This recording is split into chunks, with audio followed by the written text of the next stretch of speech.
Hello बच्चों। आज हम जो टॉपिक डिस्कस करने वाले हैं वो है C4 साइकिल। जो प्लांट में चल रही है, डार्क रिएक्शन है, फूड बनाने के लिए काम आ रही है, उसका नाम है C4 साइकिल। और ये C4 साइकिल चल रही है C4 प्लांट्स में। तो सबसे पहले हम ये देखेंगे ये C4 साइकिल वाले C4 प्लांट कहाँ है, और ये C4 साइकिल का इजाद कैसे हुआ, कैसे बनाया इसको, और ये साइकिल कैसे चलती है, क्या क्या इसकी डिमांड है, और क्या इस साइकिल के प्रोडक्ट्स हैं। सबसे पहले पहला पॉइंट यह है इसका कि C4 साइकिल किस में देखी जा रही है, C4 प्लांट में, इन C4 प्लांट्स। फर्स्ट पॉइंट कि C4 साइकिल कौन से प्लांट में देखी जा रही है, C4 प्लांट में।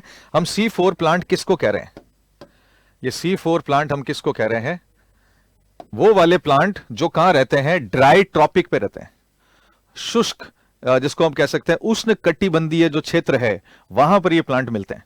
उष्ण कटिबंधीय क्षेत्र कौन सा होता है, अगर अपन अर्थ देखें तो जैसे ये अर्थ है, ये अर्थ मान लीजिए, और इस अर्थ के अंदर जो इक्वेटर वाला पोर्शन है, इस अर्थ में जो बिल्कुल सेंटर का जो इक्वेटर वाला पोर्शन है, इसका सेंटर का जो इक्वेटर वाला पोर्शन है, इस पोर्शन को, यहां को, इसको हम कहते हैं ट्रॉपिकल रीजन।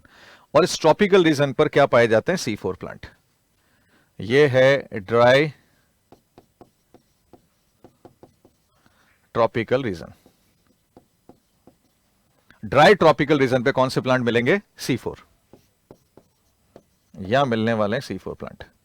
तो इन C4 प्लांट को दिक्कत क्या है, क्यों इन्होंने C4 साइकिल बनाई? क्योंकि फूड बनाने के लिए तो एक साइकिल पहले से चल रही थी, फूड बनाने वाली एक साइकिल तो पहले से चल रही थी, उस साइकिल का नाम था C3। जब C3 से ग्लूकोज बन रहा था तो ये प्लांट क्यों आए, ये प्लांट क्यों बने, ये साइकिल क्यों बनी, इसको हमें समझना है।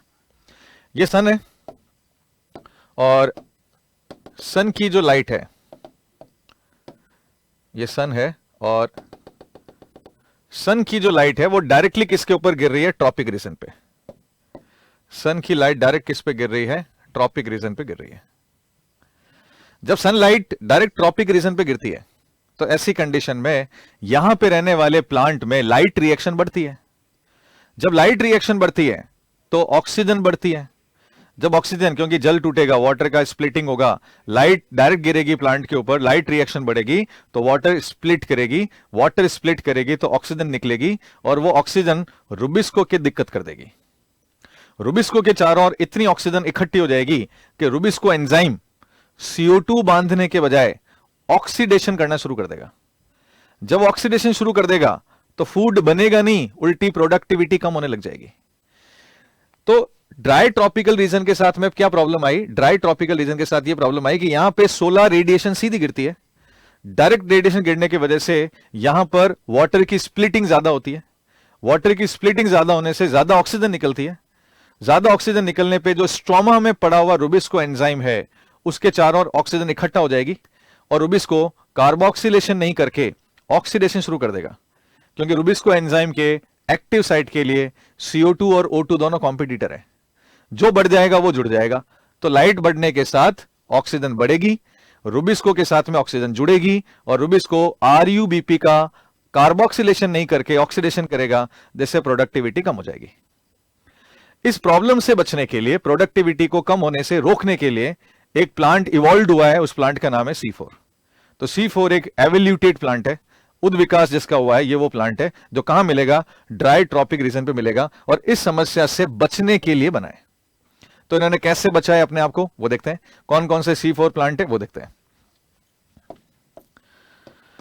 तो जो C4 प्लांट है उन प्लांट में एग्जाम्पल क्या है, हम कैसे कैसे इन प्लांट को देख सकते हैं। तो इसका एक एग्जाम्पल है शुगर केन, इसका एक एग्जाम्पल है शुगर केन, एक एग्जाम्पल है मेज, एक एग्जाम्पल है शोरगम, दूसरा एग्जाम्पल क्या हो सकता है, शोरगम इसका एग्जाम्पल है। और भी बहुत सारे प्लांट हो सकते हैं जो ग्रेमिनी और साइप्रेसी प्लांट से बिलोंग करते हैं। यानी आप गन्ने की बात कर सकते हो, मक्के की बात कर सकते हो, शोरगम की बात कर सकते हो। तो शोरगम या कह सकते हैं राइस स्पीशी कह सकते हैं, जवार इसको कह सकते हैं, जवार इसके अंदर आ जाता है, गन्ना इसके अंदर आ जाता है, मक्का इसमें आ जाता है, जवार इसमें आ जाता है, शोरगम इसमें आ जाता है। तो दो फैमिली है इसकी, उस फैमिली का नाम है, दो फैमिली है इसमें, ग्रेमिनी, ग्रैमिनी फैमिली के प्लांट इसमें आ जाते हैं, साइप्रेसी इस फैमिली के प्लांट इसके अंदर आ जाते हैं।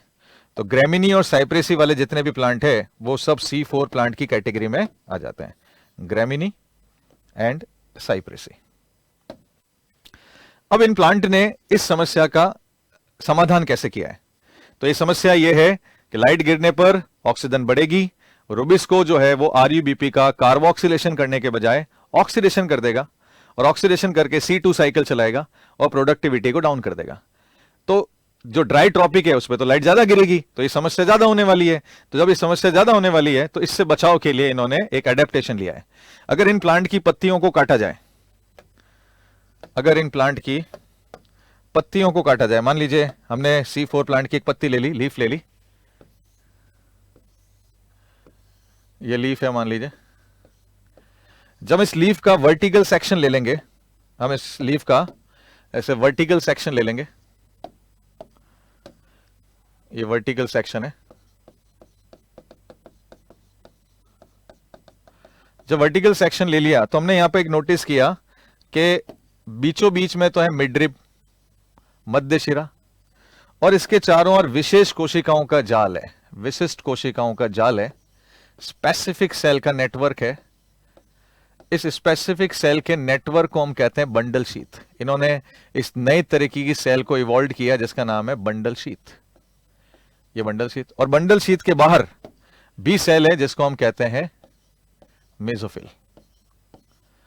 तो C4 प्लांट ने कैसे एवोल्यूशन दिखाया, कैसे अपने आप को चेंज किया है?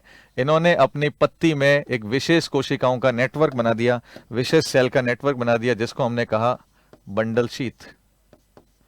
ये है बंडल शीथ, और ये वाली जो बाहर वाली सेल है इनको कह रहे हैं मेसोफिल।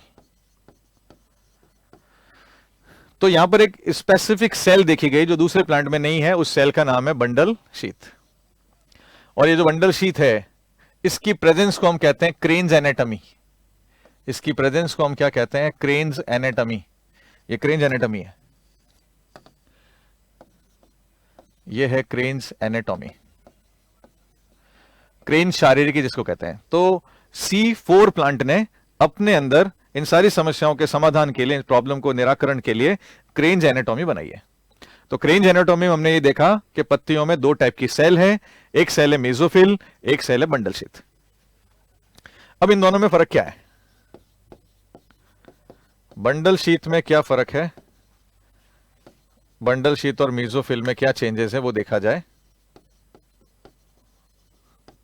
तो हमने ये चीज नोटिस की है कि जो बंडल शीथ है वो, बंडल शीथ की जो सेल्स है वो थिक वॉल वाली है जिसमें मोटी भित्ति है, अंतःकोशिकीय स्थल यानी इंटरसेलुलर स्पेस इनके अंदर एब्सेंट है, और ये कॉम्पैक्टली पैक्ड है और ये मल्टी लेयर है। तो सबसे पहले बंडल शीथ कैसी है? मल्टी लेयर है, ये मल्टी लेयर है, थिक वॉल है, इसमें थिक वॉल है, और इंटरसेलुलर एब्सेंट स्पेस एब्सेंट है। इंटरसेलुलर जो स्पेस है वो इसके अंदर एब्सेंट है, ठीक है। और मेसोफिल की हम बात करें, और ये मल्टी लेयर्ड और है, मल्टी लेयर्ड है, थिक वॉल है, इंटरसेलुलर स्पेसेस इनके अंदर एब्सेंट है, और इसमें ऐसे क्लोरोप्लास्ट है, इसमें ऐसे क्लोरोप्लास्ट है जिसमें ग्रेना नहीं है, इसके अंदर ग्रेना एब्सेंट है, और यहां रुबिस्को है, रुबिस्को इस प्लेस पे रखा गया है, रुबिस्को यहां पे रखा गया है। दूसरी तरफ जब मेसोफिल देखा तो मेसोफिल कैसी सेल्स है? लूज सेल्स है, लूज सेल है, ढीली ढाली सेल है, इसमें इंटरसेलुलर स्पेस है, थिन वॉल है, थिन वॉल है, स्पेस अवेलेबल है, स्पेस यहां पर प्रेजेंट है, अवेलेबल है, और यहां पर जो क्लोरोप्लास्ट है, यहां पर जो क्लोरोप्लास्ट है उसके अंदर ग्रेना प्रेजेंट है, यहां पर जो क्लोरोप्लास्ट है उसके अंदर ग्रेना प्रेजेंट है, ग्रेना यहां पर है। इसके क्लोरोप्लास्ट में ग्रेना नहीं है, इसके क्लोरोप्लास्ट में ग्रेना है। तो अब इससे क्या फर्क पड़ता है? इससे यह फर्क पड़ा, इन्होंने ये बदलाव लेके आए कि एक के क्लोरोप्लास्ट में ग्रेना डाल दिया, एक के क्लोरोप्लास्ट से ग्रेना हटा दिया। तो जहां ग्रेना होता है वहां लाइट रिएक्शन होती है, जहां लाइट रिएक्शन होती है वहां पर ऑक्सीजन होती है, जहां ऑक्सीजन होती है वहां रुबिस्को को प्रॉब्लम होती है। तो आप ये देख सकते हैं कि यहां पर इस मेसोफिल की सेल में ग्रेना है, तो लाइट रिएक्शन कहां हो रही है? इस ग्रेना में हो रही है। रुबिस्को कहां है? रुबिस्को यहां है। तो रुबिस्को यहां है, तो यानी लाइट रिएक्शन वाली जगह को अलग कर दिया डार्क रिएक्शन से। लाइट रिएक्शन को अलग चला रहे हैं, डार्क रिएक्शन को अलग चला रहे हैं। लाइट रिएक्शन से निकलने वाली ऑक्सीजन डार्क रिएक्शन को अफेक्ट नहीं करेगी, तो इसका मतलब रुबिस्को के सामने ऑक्सीजन की समस्या आएगी ही नहीं। तो कैसे C4 प्लांट ने फोटो रेस्पिरेशन को, प्रकाश श्वसन की समस्या का समाधान कर डाला? उन्होंने अपनी पत्तियों में क्रेन शारीरिकी बना डाली। क्रेन शारीरिकी बनाते ही दो तरह की सेल वहां पर आ गई, एक सेल है मेसोफिल, एक सेल है बंडल शीथ। मेसोफिल को अलग कर दिया, बंडल शीथ को अलग कर दिया। मेसोफिल में चला रहे लाइट रिएक्शन और बंडल शीथ में चला रहे डार्क रिएक्शन। लाइट रिएक्शन और डार्क रिएक्शन का जो इंटरप्शन था, एक दूसरे के अंदर जो इंटरप्शन ये था कि उसकी ऑक्सीजन उसको प्रभावित कर रही थी, उन दोनों को अलग ही कर दिया, दोनों की लड़ाइयां खत्म कर दी। लाइट रिएक्शन अलग, डार्क रिएक्शन अलग। यह है C4 प्लांट का समाधान, क्रेन शारीरिकी। अब यह साइकिल कैसे चलेगी इसको हम देखेंगे। ये साइकिल कैसे चलेगी इसको देखेंगे, कैसे ये जो सारी प्रॉब्लम्स है इसका समाधान करेंगे और कैसे फूड बना पाएंगे ये हम देखेंगे। तो ये वाली सेल मान लीजिए ये है मेसोफिल और ये वाली सेल मान लीजिए ये है बंडल शीथ। एक मेसोफिल और एक बंडल शीथ, और दोनों के बीच में किसका कनेक्शन है? प्लाज्मोडेस्माटा का कनेक्शन है। ये दोनों सेल एक दूसरे के साथ प्लाज्मोडेस्माटा से जुड़ी है। सबसे पहले यहां पे जो शुरुआत होनी है, वो शुरुआत के लिए जो केमिकल है वो उसका नाम है PEP। उस केमिकल का नाम क्या है? PEP, phosphoenol pyruvate. उस केमिकल का नाम है PEP, इसको कहते हैं PEP, फॉस्फोइनॉल पायरुवेट कहते हैं। ठीक है, 3 कार्बन का कंपाउंड है। यहां से साइकिल की शुरुआत होगी मेसोफिल में। ये मेसोफिल सेल है, ये बंडल शीथ है। ये सेल है मेसोफिल और ये सेल कौन सी है? Bundle sheath. एक सेल है मेसोफिल, एक सेल है बंडल शीथ। फिर पैप के ऊपर एक एंजाइम काम कर रहा है जिसका नाम है पैपकेज। पैप के ऊपर एक एंजाइम काम कर रहा है जिसका नाम है पैपकेज, और ये पैपकेज बाहर से CO2 और वाटर को पकड़ के इसके अंदर जोड़ रहा है। इसको कहते हैं फिक्सेशन। इसके अंदर कार्बन डाइऑक्साइड को जोड़ा जा रहा है। तो ये 3 कार्बन का कंपाउंड था जिसके साथ में CO2 जोड़ा गया, तो अब ये बन गया 4 कार्बन का कंपाउंड। ये कौन सा कार्बन का कंपाउंड बन गया है? 4 कार्बन का कंपाउंड बन गया है। इसको कहते हैं फॉस्फोइनॉल पायरुवेट। ये पायरुवेट है, ये है पायरुवेट। तो 4 कार्बन का कंपाउंड बन गया। क्या बन गया? COH, फिर C, इसके बाद में इसके साथ में क्या जोड़ दिया गया? अच्छा, यहां से पहले Pi हटेगा, यहां से एक Pi हटा दिया गया। Pi हटाने के बाद में ये डबल बॉन्ड O, उसके बाद में CH2 और उसके बाद में आ गया वापस COOH। तो फॉस्फोइनॉल पायरुवेट 3 कार्बन का कंपाउंड था। 3 कार्बन के कंपाउंड में एक CO2 को जोड़ा गया, तो एक CO2 को जोड़ते ही क्या बन गया? ये ऑक्सैलो एसिटिक एसिड। इस केमिकल का नाम है ऑक्सैलो एसिटिक एसिड, और ये फर्स्ट स्टेबल प्रोडक्ट है जिसमें 4 कार्बन है, इसलिए साइकिल का नाम क्या है? C4 साइकिल है। ये C4 साइकिल है। इसमें जो 4 कार्बन का कंपाउंड है इसका नाम है OAA, ऑक्सैलो एसिटिक एसिड। फिर ऑक्सैलो एसिटिक एसिड का रिडक्शन किया गया, यहां से NADPH2 को NADP में कन्वर्ट किया गया, और NADP में कन्वर्ट करने से यहां पर एक केमिकल जनरेट हुआ है COOH, CHOH, फिर CH2 और फिर COH। इस केमिकल का नाम है मैलिक एसिड। इस केमिकल का नाम है मैलिक एसिड। यहां देखिए H हमने एक तो इसको दे दिया और एक H हमने इस O को दे दिया, तो एक H C के पास, एक H O के पास, तो क्या आ गया? CHOH। ये केमिकल क्या बन गया? Malic acid. इसके बाद इसने NADPH2 को यूज में लिया है और यूज में लेके ऑक्सैलो एसिटिक एसिड को मैलिक एसिड में कन्वर्ट किया है। इसकी जगह एस्पार्टिक एसिड भी बन सकता है। अब ये जो मैलिक एसिड है वो यहां से निकल के कहां जाने वाला है? बंडल शीथ में जाने वाला है। और बंडल शीथ में क्या होने वाला है? इस बंडल शीथ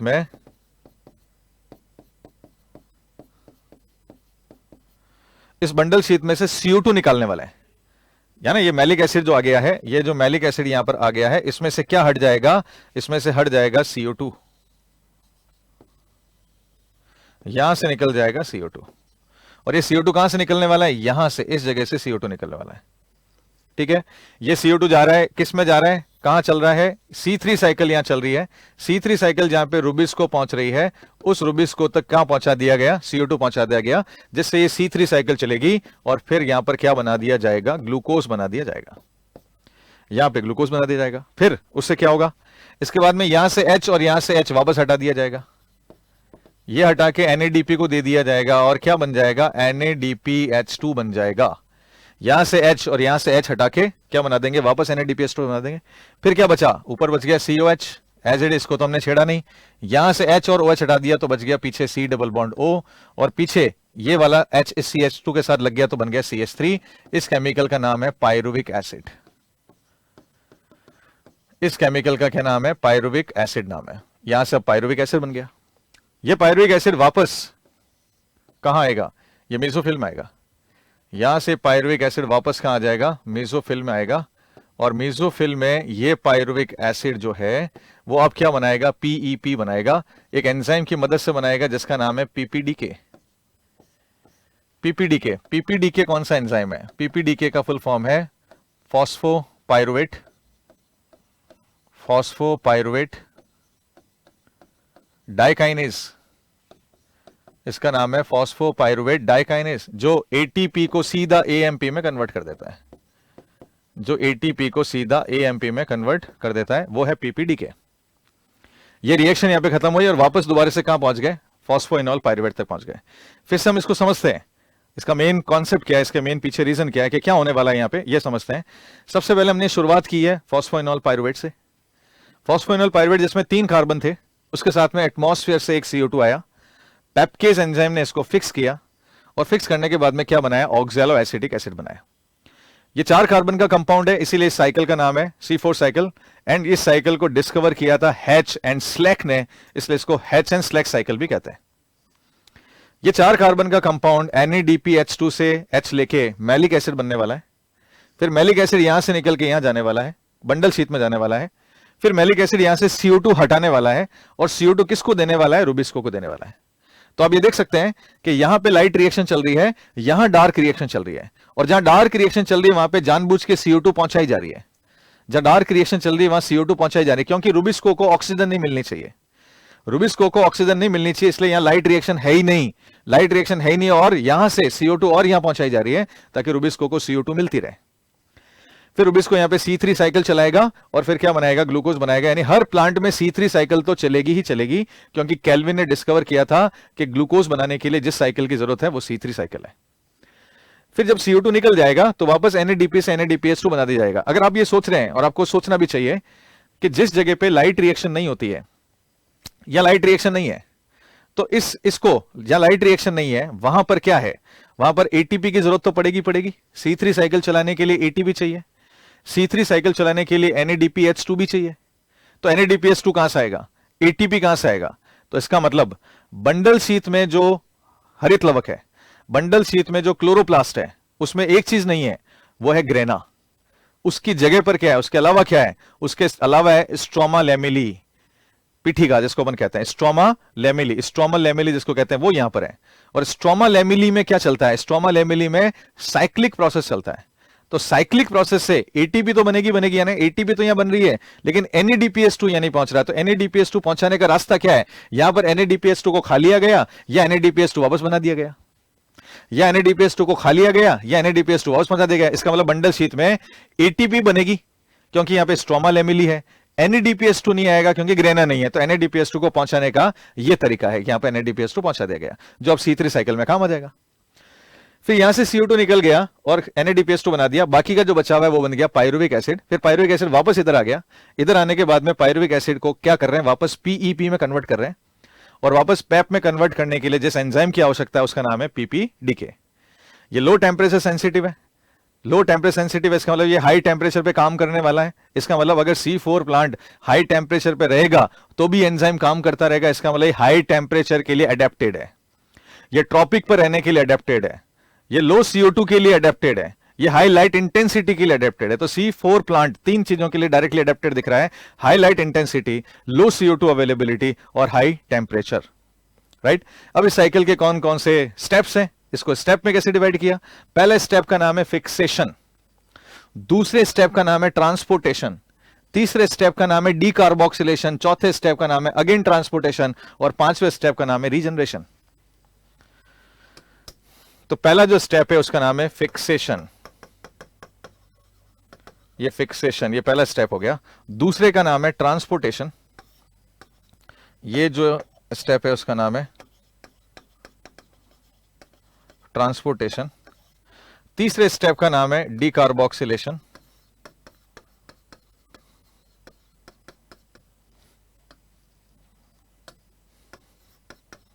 डीकार्बोक्सिलेशन। चौथे स्टेप का नाम है फिर से ट्रांसपोर्टेशन,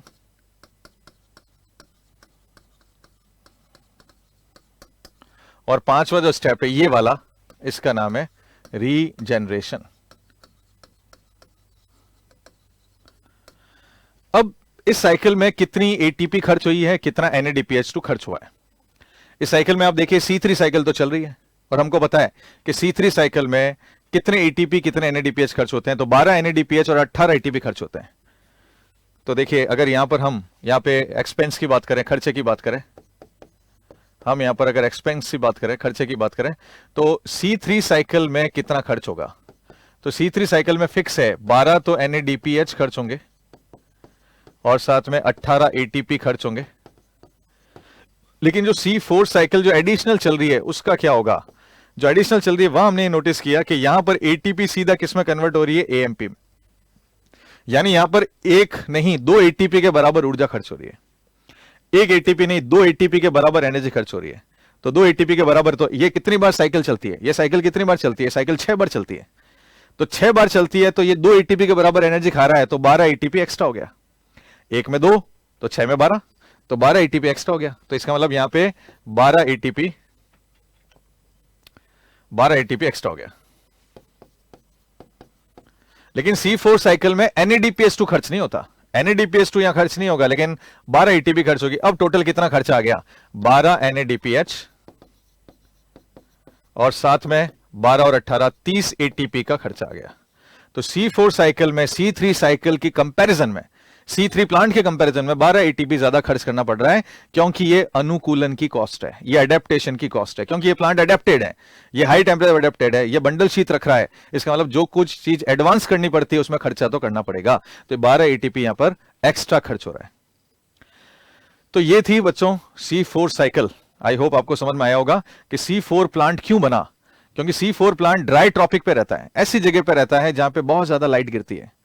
तो लाइट गिरती है तो लाइट रिएक्शन बढ़ेगी, लाइट रिएक्शन बढ़ेगी तो O2 बढ़ेगा, O2 बढ़ेगा तो रुबिस्को के सामने तकलीफ आ जाएगी, वो O2 के साथ रिएक्शन करेगा, कार्बोक्सिलेशन करने के बजाय ऑक्सीजनेशन करेगा, और फूड प्रोडक्टिविटी कम हो जाएगी। इसलिए ड्राई ट्रॉपिक पे रहने वाले प्लांट इवॉल्व हो गए।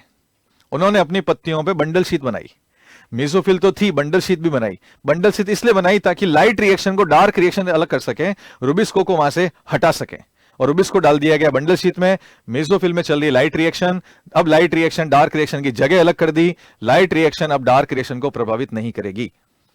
मेसोफिल में CO2 को एक बार पकड़ा जाएगा और उसको CO2 को पहुंचाया जाएगा बंडल शीट में, ताकि रुबिस्को को सिर्फ CO2 मिलती रहे, और वो रुबिस्को C3 साइकिल चला के फूड बनाए, ताकि उसकी प्रोडक्टिविटी पे कोई इफेक्ट नहीं आए।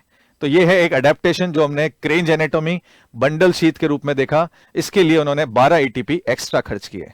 तो ये अडेप्टेशन की कॉस्ट है। और ये प्लांट में मेन है मेज, शुगर केन, शोरगम, ग्रेमिनी, साइप्रेसी, इस फैमिली के सारे प्लांट इससे बिलोंग करते हैं।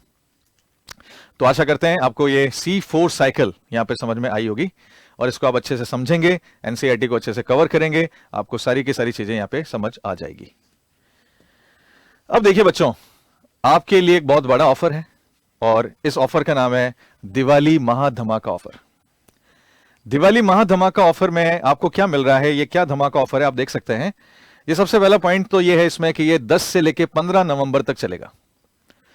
और इसमें आपको देखिए उत्कर्ष ऐप में जितने भी नीट जेईई के सभी ऑनलाइन कोर्सेज हैं, वो जो ऑनलाइन कोर्सेज जो आपको लाइव फ्रॉम क्लासरूम दिखते हैं और जो आपको रिकॉर्डेड ऐप में मिल रहे हैं, उन कोर्सेज पर आपको मिल रहा है 90% ऑफ। तो बहुत बड़ा ये ऑफर है जो उत्कर्ष आपके लिए लेके आया है। जैसे उत्कर्ष अपने नवाचार के लिए बहुत ज्यादा प्रसिद्ध है, उसी नवाचार में एक और कड़ी में ये जुड़ता हुआ है जिसमें 90% ऑफ का ऑफर है, जिसके साथ में आपको मिल रहा है फ्री टेस्ट सीरीज। पहले आप पढ़ें और फिर अपनी पढ़ाई को जांचें, और उसके बाद में अपनी पढ़ाई को और सुदृढ़ बनाएं। ताकि आप अपने कॉम्पिटिटिव एग्जाम में निकल पाएं। तो ये है दिवाली का महाधमाका ऑफर। तो जिन बच्चों ने अभी तक उत्कर्ष ऐप डाउनलोड नहीं की है, वो उत्कर्ष ऐप डाउनलोड करें और इस कोर्स को परचेज करें, और इसी तरह के छोटे से लेकर बड़े कॉन्सेप्ट को समझने के लिए हमारे से जुड़ें और नीट 2024 की तैयारी के लिए लग जाएं। तो इसी तरह से आपकी प्रिपरेशन और ज्यादा स्ट्रांग होगी। तो उत्कर्ष का ये महाधमाका ऑफर आपके लिए लेकर आए हैं, फिर मत कहना कि हम चूक गए। ठीक है बच्चों, तो आज ही डाउनलोड करें, कोर्स परचेज करें और अपनी तैयारी को सुदृढ़ बनाएं। Thank you very much.